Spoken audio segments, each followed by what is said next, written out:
Narito na ang mga pinakamalalaking balita sa One North Central Luzon ngayong Huwebes. Hulicam dump truck sumalpok sa payloader sa Lawag City. Isa pang hulicam rider nagpagulong-gulong sa kalsada matapos makasagasa ng aso. Mga baybayin ng Anda at Bolinao muling nagpositibo sa red tide toxins ayon sa BFAR. At back-to-back na Kapuso Mall Show sa Pampanga at Nueva Ecija, dinagsa ng fans.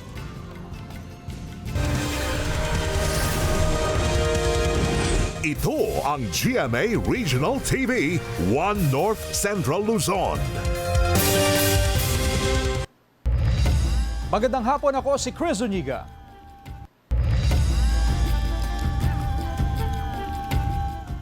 Nagpagulong-gulong sa kalsada ang isang rider matapos masagasaan ang isang aso sa Bangaldan, Pangasinan. Nakatutok si Jasmine Gabriel Galban.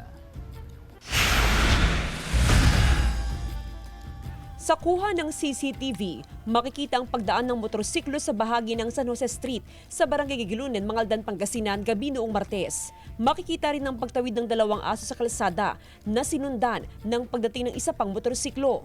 Pero biglang bumalik ang isa sa mga aso, kaya nasagasaan ito ng rider. Sumemplang ang rider at nagpagulong-gulong pa sa kalsada. Gayunman, nagawa pa rin tumayo ng rider kahit pa nagtamo siya ng mga galos sa katawan. Galing daw sa trabaho ang rider at pauwi na sana ng mangyaring aksidente. Ang balak namin, dumulog dito sa barangay para matulungan kami kahit papano yung pamilya niya habang hindi pa siya pwedeng makapagtrabaho, magpapagaling muna. Natukoy na ng mga opisyal ng barangay ang may-ari ng asong nasagasaan ng rider. Giit ng may-ari ng aso, pinakakawalan niya tuwing gabi ang mga alaga bilang proteksyon sa posibleng pag-atake ng mga magnanakaw. Ibubulos ko rata, may kasi maya-maya nababalang. At yung manok ko, maya-maya abalang. Nawado, isisingar ko raman ito, maya-maya nababalang. Nagpaalala ang mga opisyal ng barangay sa responsableng pag-aalaga ng mga hayop. Alinsunod sa umiiral na barangay ordinance, dapat ay nakatali o nakakulong ang mga alagang aso para makaiwas sa anumang uri ng aksidente. Kung pwede, maayos po nating iayos yung mga aso para hindi po tayo makaka-aksidente, lalong-lalo na yung mga asong pag-alagala. Kasi kung alimbawa ang aso mo ay nakadisgrasya, liable din yung may-ari. Itinakdang paghaharap ng may-ari ng aso at ang kaanak ng biktima sa barangay hall upang mapag-usapan ng insidente. Kasama si Daryl Peralta, Jasmine Gabriel Galban, One North Central Luzon.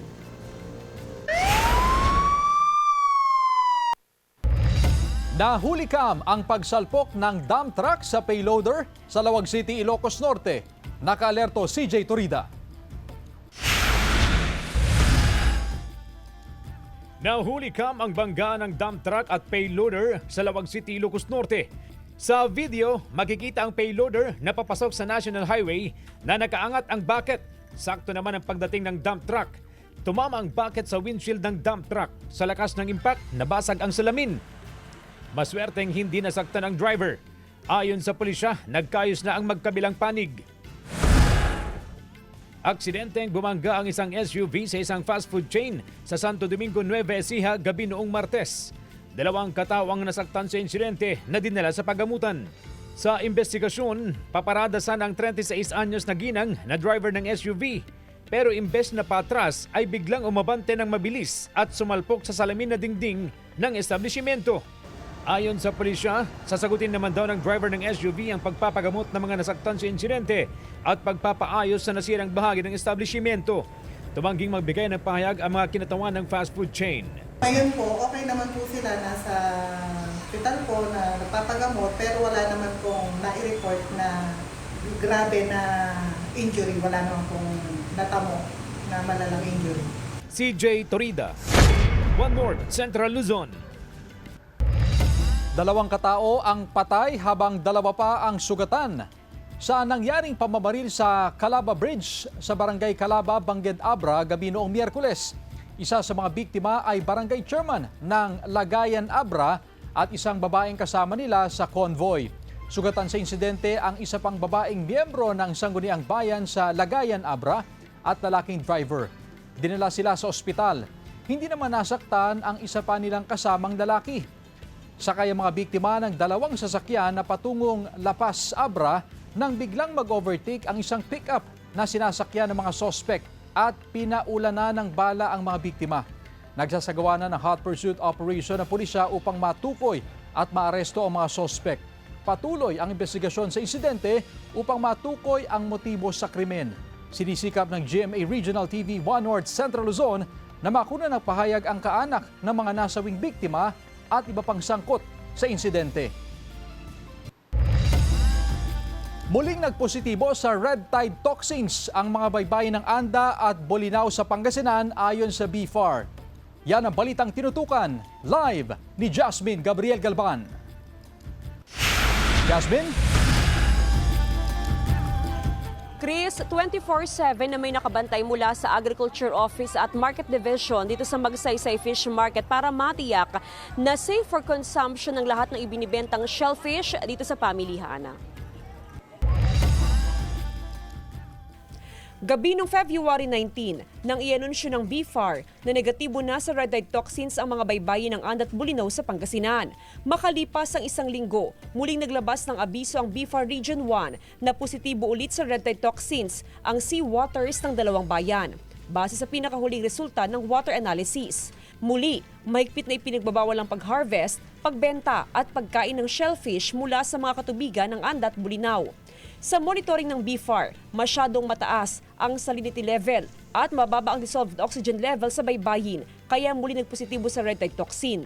Ang nakikita po namin factors, yung toxin ay nandyan na po sa ating baybayin ng Anda and Bolinao.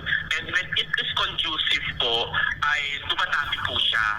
And since upon observation po ng 1 week po natin dito sa Anda and Bolinao, medyo wala pong movement yung ating water bodies. Patuloy na minomonitor ng otoridad ang baybayin. Sa Dagupan City Magsaysay Fish Market, tuloy-tuloy ang pag-ikot ng otoridad para abisuhan ang mga negosyante at mamimili kaugnay sa Red Tide Advisory sa dalawang bayan sa Western Pangasinan. Bahagya raw na naapektuhan ng kalakaran sa Magsaysay Fish Market kahit pagaling sa Bataan ang mga ibinibentang shellfish. Sa Disyembre nagulat kami lang na negative na yung red tide, tas ngayon meron na naman. Mahirap Mahirap na kasi may high tide sabi nila kaya pusit na muna. Nasa 80 hanggang 90 pesos ang kada kilo ng tahong habang nasa 100 pesos naman ang presyo ng talaba. Chris, ayon sa mga negosyante, 100% ng mga ibinibentang shellfish dito sa Magsaysay Fish Market ay mula sa probinsya ng Bataan. Ayon sa mga negosyante, meron ding auxiliary invoice ang lahat ng kanilang mga inaangkat mula sa probinsya ng Bataan. Samantala, Chris, merong mga nakabantay na personnel mula sa Agriculture Office at Market Division sa lahat ng entry point dito sa Magsaysay Fish Market. Chris? Maraming salamat, Jasmine Gabriel Galban. Samantala, presyo ng itlog sa pamilihang bayan ng Kalasyaw tumaas ng hanggang 10 piso ang kada tray depende sa laki. Ang detalye sa report ni Jewel Fernandez. 2 linggo na raw na mataas ang presyo ng itlog sa pamilihang bayan ng Kalasyaw, Pangasinan. Ayon sa mga negosyante, 10 piso sa kada tray ang itinaas sa presyo ng itlog depende sa laki. 10 pesos. Sa lahat? Oo, sa lahat. Yung dating presyo ng large na 210, naging 220, 225 na. Ang medium, ang halagang 190, naging 210 na. Yung small, 185. Dating 170. Kakaunti rin daw ang supply ng large size na itlog na nasa 8 pesos and 50 centavos hanggang 9 pesos ang presyo nito kada piraso. Ito raw ang madalas binibili ng mga consumer. Nasa 8 pesos ang kada peraso ng medium size at 7 pesos naman per piece sa small size. Taliwas sa sinabi ng ilang negosyante, mababa pa rin ang presyohan ng itlog sa malaking bahagi ng bansa dahil sa oversupply. Ayon yan sa Samahang Industriya ng Agrikultura o SINAG.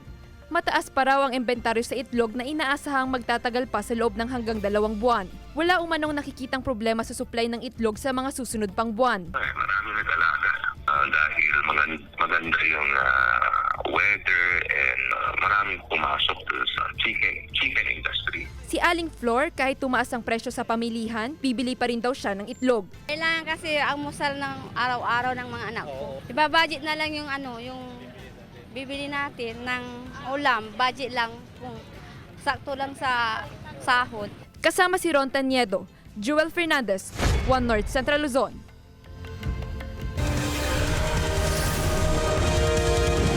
Ito ang GMA Regional TV, One North Central Luzon.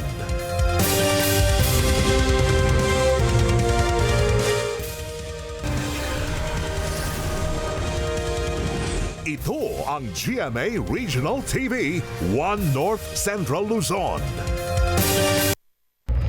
Kawalan ng CR at maayos na bubong sinita ng LTFRB sa ilang terminal ng mga pampublikong sasakyan. Narito ang report.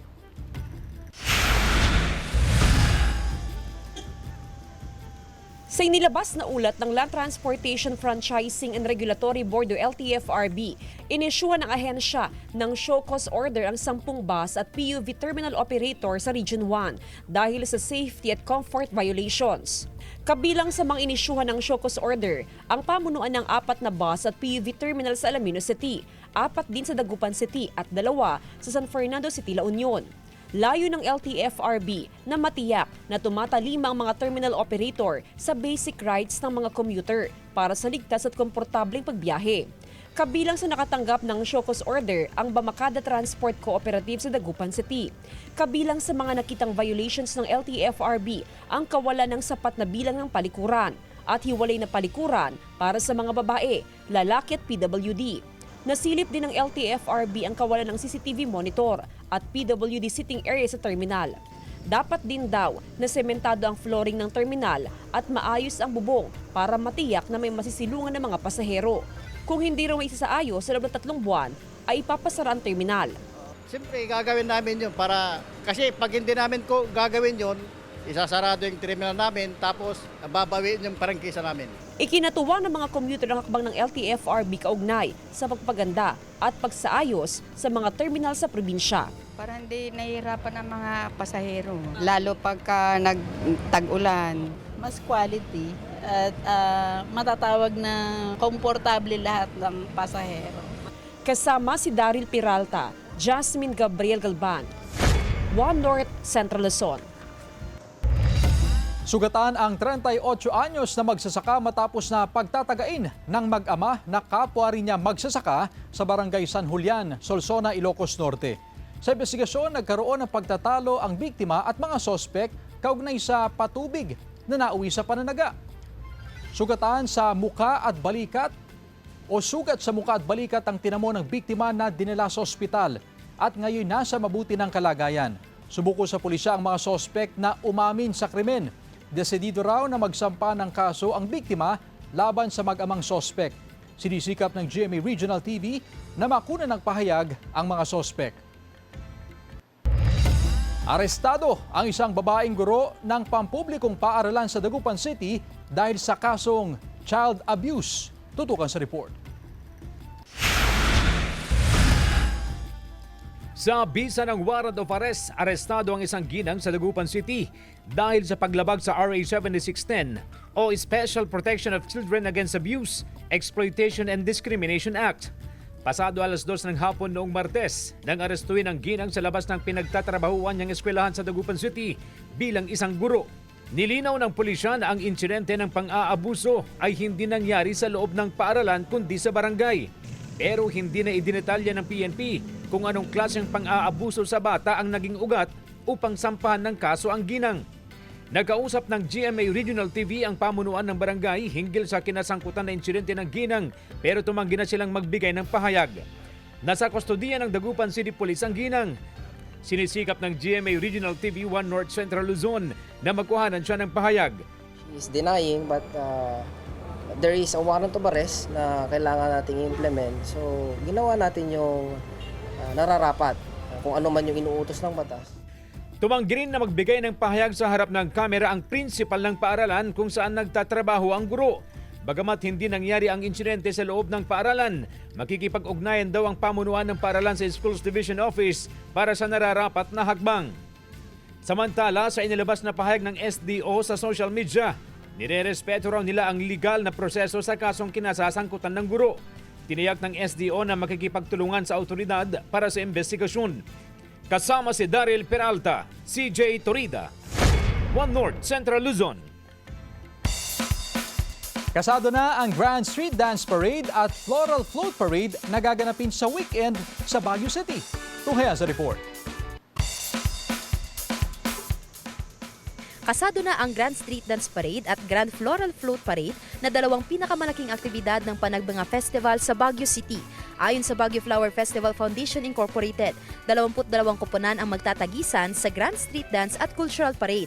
Puspusan ang pagsasanay ng mga pambato ng Mabini Elementary School. Nagwagi rin bilang first runner-up sa Drum and Dare competition noong nakaraang taon. Ma'am, ready na po yung mga bata kasi since June pa po sila nag-start na yung sa skill na inano namin, and then na-enhance na lang po namin inong December, kaya hanggang sa pan po ngayon, February na, sa tingin ko, isahanda-handa na po yung mga bata po natin. Pagdating sa Festival Dance category, magtutunggali ang mga koponan mula sa Rehiyon Cordillera, Ilocos, Cagayan at Central Luzon.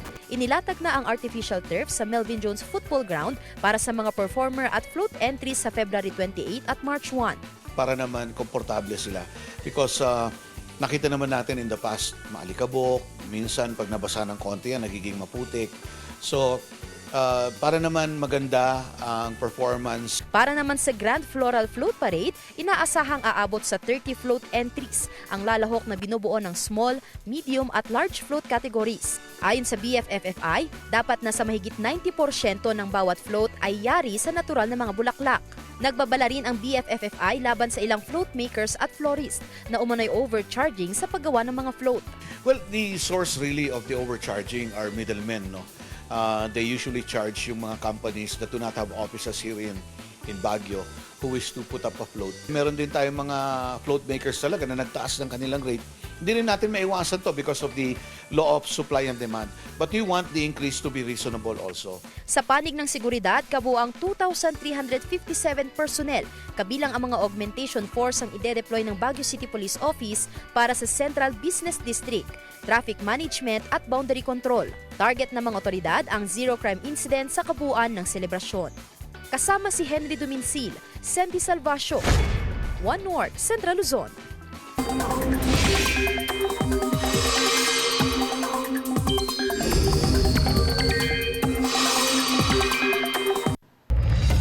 Mga kapuso, posibleng hanggang Abril na lang magtatagal ang La Nina phenomenon.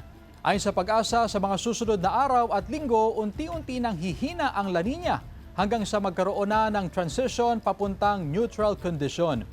Ngayong taon, posibleng umabot hanggang 14 na bagyo ang mamuo o pumasok sa Philippine Area of Responsibility.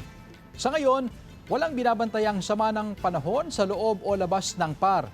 Magiging maalinsangan pa rin sa malaking bahagi ng bansa dahil bukod sa walang amihan, patuloy ang pag-iral ng easterlies. Ang easterlies ay ang mainit at maalinsangang hangin galing sa karagatang Pasipiko. Pero posible pa rin itong magdulot ng mga pagulan o localized thunderstorms. Sa datos ng Metro Weather, mababa ang tsansa ng malawakang ulan sa Northern at Central Luzon. Pero maging handa pa rin sa mga biglaang ulan, lalo na sa hapon o gabi. Posible rin ang ulan sa iba pang bahagi ng bansa.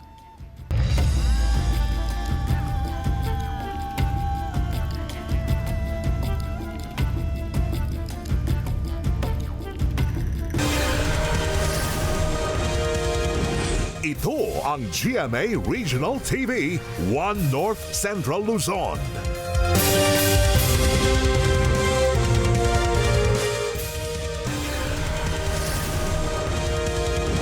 Ito ang GMA Regional TV, One North Central Luzon. Nilinaw ng Land Transportation Office na wala silang inilalabas na bagong panuntunan kaugnay sa driver's license ng mga senior citizen. Ayon sa LTO, hindi totoo ang kumakalat na video na nagsasabing hinigpitan ang renewal process at nagbago ang validity period ng lisensya ng mga senior citizen. Hindi rin daw totoong may bago medical requirements. Para matiyak na green flag, dapat manggaling ang anunsyo sa official accounts at website ng LTO.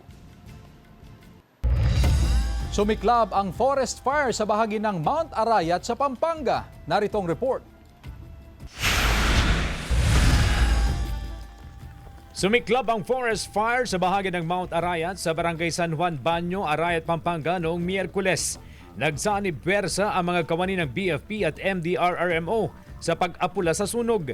Tumulong na rin ang pamunuan ng barangay at iba pang volunteers. Nagsagawa ng manual firefighting dahil mataas at mahirap maabot ang lokasyon ng sunog. Tumagal ang sunog ng 3 oras na nagsimula alas 7 ng gabi. Ayon sa MDRRMO, ikatlong sunod na taon nang may naitatalang sunog sa bahagi ng bundok. Batay sa paunang investigasyon, tinatayang nasa 8 ektaryang bahagi ng bundok ang nasunog.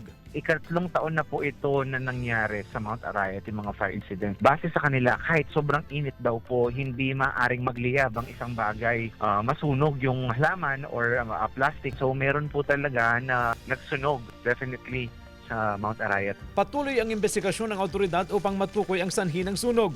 Sa kabila ng insidente, patuloy rin ang information drive ng lokal na pamahalaan ukol sa tamang pangangalaga sa kabundukan, alinsunod sa RA 9003, Ecological Solid Waste Act of 2002. Pag malasakitan tayo po yung Bundok Arayat kasi ano po yan protected area. Tsaka biyaya pong maituturing ang Bundok Arayat para sa aming mga taga-Arayat. Samantala, pinapayuhan ng publiko na umiwas muna sa apektadong lugar habang nagpapatuloy ang clearing at monitoring operations. CJ Torida, One North Central Luzon.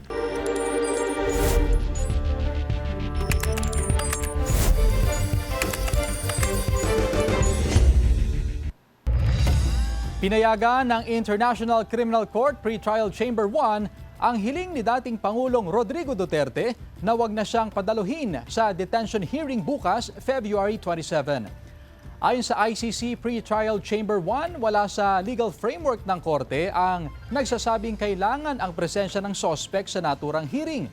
Alinsunod sa Rule 118 ng ICC Rules of Procedures and Evidence, required magkaroon ng annual detention hearing para pag-aralan ang pagkakakulong doon ng isang detainee. Itinuloy naman ngayong hapon ang Day 3 ng Confirmation of Charges hearing sa kasong Crimes Against Humanity laban sa dating Pangulo. Ang Duterte Defense Team naman ang nakatakdang magpresenta ng kanilang mga argumento at ebidensya para kontrahin ang mga akusasyon ng prosekusyon. 5.6 million pesos na halaga ng marijuana sinira sa magkakahiwalay na marijuana eradication sa Benguet. Yan at iba pang balita sa pagtutok ni Sandy Salvacio.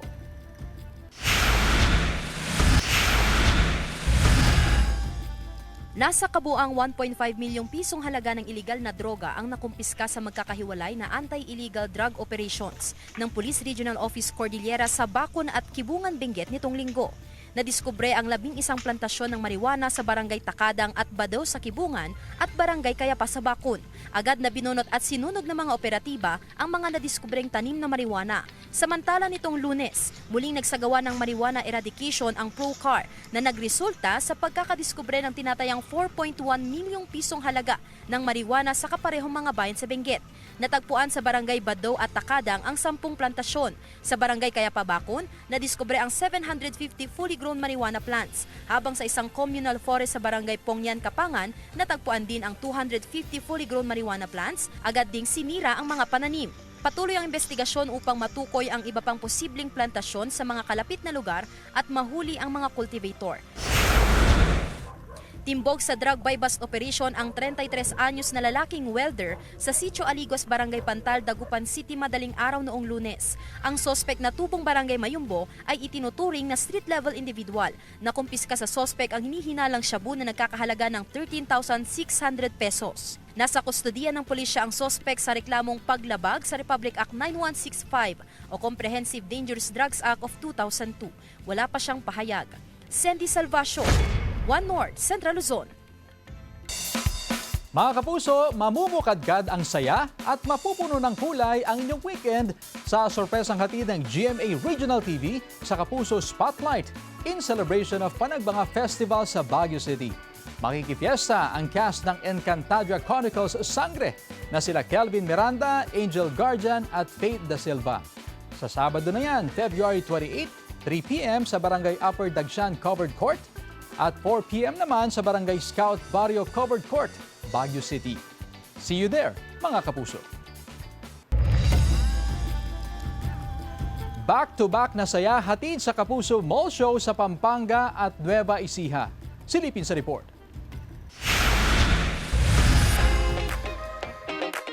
Matinding hiyawan at palakpakan ang bumati sa cast ng GMA Afternoon Prime Series na House of Lies na ginanap sa GMA Regional TV Kapuso Mall Show sa City of San Fernando, Pampanga. Solid ang kilig ng crowd nang haranain sila ni na Sparkle artist Cocoy De Santos at Martin Del Rosario. Sobrang happy syempre nakabalik na dito sa Pampanga. Iba yung feeling kasi bukod sa ibang mall show sa amin dati ngayon, para mas kumakapit na sila sa House of Lies eh. Kilala nila yung mga characters. Yun yung Grabe yung reception nila, ang daming tao and ang daming nagsusuporta sa House of Lies, sa kakagulat na nakakatuwa. Kaya sana wag silang bibitaw, mas patuloy pa rin nilang panoorin yung show namin. Nakaka-inlove na song numbers din ang baon ni Kapuso artist Mike Tan para sa fans. Siyempre, una-una sa lahat, maraming salamat sa lahat ng kapuso namin Kapampangan. Bukod sa napakasarap na mga pagkain nyo, napakainit din ang pagtanggap nyo sa amin. Maraming salamat po. Pasabog naman ang performances ni Kapuso artist Chris Bernal na humataw sa stage. At kinantahan pa ang audience. Grabe, nakakatuwa. As in, hindi ko in-expect na ganun yung energy nila. At saka, very approachable sila. Very excited sila. Talagang inabangan nila kami. Kaya, ang saya-saya talaga pag nag-show dito sa Pampanga. Favorite ko to pag nag-show ako. Mas tumindi ang saya nang makapiling na ng crowd si Kapuso artist Beauty Gonzalez. Si Beauty, game rin na nakipaglaro sa fans. Kanina pagpasok ko, humiyaw na sila. Kanina nung nag-perform kami, sobrang warm ng welcome nila. Sarap talaga. Thank you for the warm welcome. Dagdag sa unforgettable bonding si Kapuso comedian Mabel Pista na nagsilbing host ng palabas. Weekend fun blast din ang na-experience ng mga nakisaya sa Kapuso Mall Show sa Gapan City, Nueva Ecija. Dumagsa ang mga tagahanga upang masilayan ang kanilang mga iniidolo sa upcoming Kapuso series na Apoy sa Dugo. Hindi matatawaran ng energy na hatid ni Fonzie sa pamamagitan ng kanyang inihandang games. Nagpakitang gilas din sa kantahan si Tonia na kinaaliwan ng audience. Pinahanga rin ni Sparkle artist Larkin Castor ang crowd sa kanyang song numbers. Classic rock and OPM jam naman ang sinabayan ng fans mula kay Sparkle artist Ashley Ortega. Hindi naman maitago ng mga kapusong Novo Ecijano ang kilig ng kantahan sila ni Sparkle artist Derek Monasterio. Labis na namangha at nabighani ang crowd nang makapiling na si El Villanueva.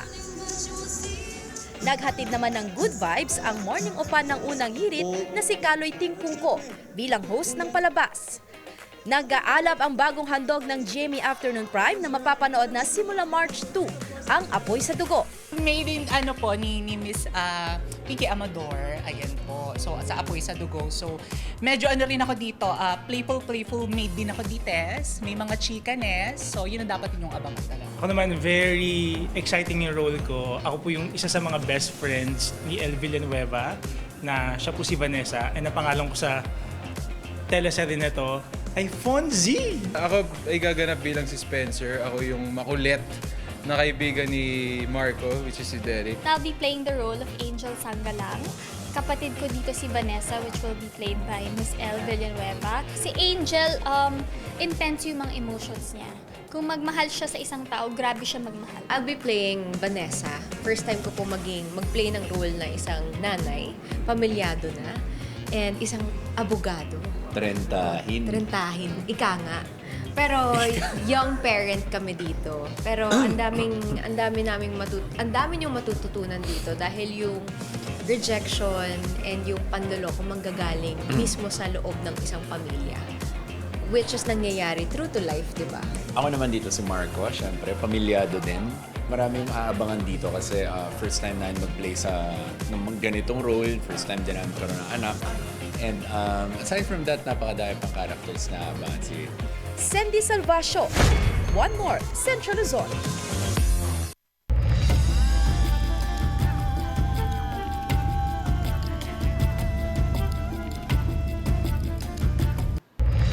Samantala, mapapanood niyo po ang episode na ito at iba pang pinakahuling lokal na balita sa official website ng GMA Regional TV, www.gmaregionaltv.com. Pwede rin kayo bumisita sa aming official YouTube channel, GMA Regional TV, at i-click ang subscribe button para sa pinakamaiinit na balita mula sa mga rehiyon. Nais din naming pasalamatan ang mga kapuso sa Hilaga at Gitnang Luzon, maging ang mga kapuso natin abroad. Dahil sa GMA Regional TV, local news matters. At yan ang mga pinakamalaki at pinakahuling balita sa Hilaga at Gitnang Luzon. Maraming salamat sa pagsama sa amin pati na ang mga kapuso sa ibang bansa na tumutok sa mga balita sa rehiyon. Ako po si Chris Zuniga. Kami, ang GMA Regional TV, One North Central Luzon. Buong puwersa para sa mas malaking misyon at mas malawak na paglilingkod sa bayan.